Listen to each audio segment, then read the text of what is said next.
Oh!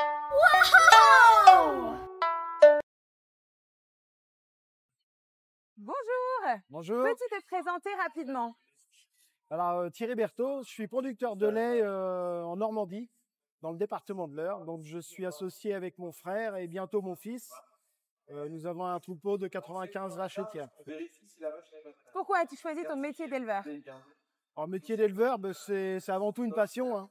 Je pense qu'on est avec cette passion et moi, c'est le contact avec les animaux, mais aussi la nature.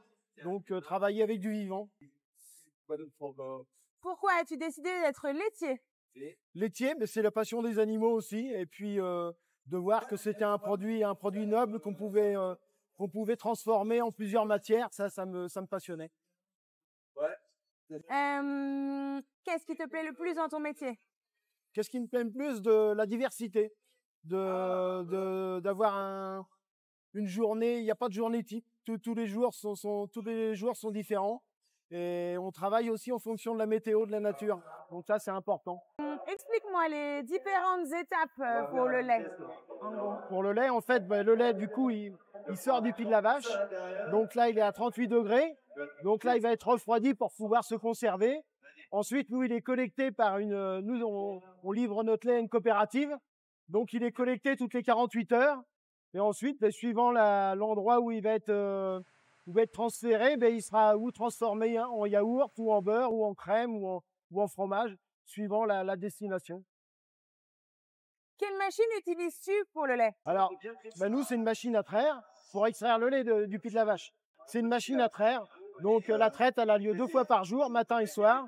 Et donc, nous, on traite 16 vaches à la fois. Donc, 8 de chaque côté. Donc, la traite dure à peu près entre 1 heure et 1h30, suivant l'effectif et la saison. Ok. T'as combien de vaches? 95. Bravo. Quels sont les risques pour le lait? Quels sont les risques? C'est avant tout, il faut avoir une hygiène très rigoureuse.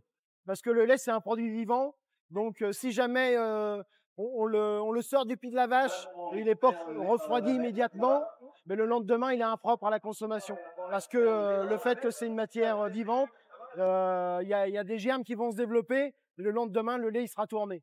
Donc, il faut à tout prix qu'il soit refroidi dans les heures qui suivent la sortie du pied de la vache.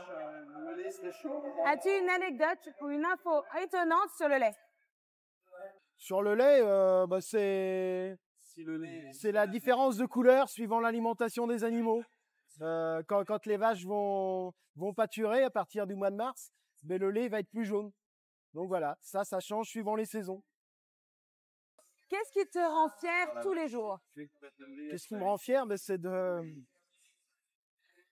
d'être capable de nourrir tous les citoyens. Donc c'est vrai qu'on a un produit qu'on peut transformer en fromage et tout le monde y trouve son compte, quels que soient les produits qu'on peut faire avec le lait. Et du coup, ça permet de nourrir notre pays. Viens découvrir le livre. Croque-mi et croque-moi, de la graine à l'assiette.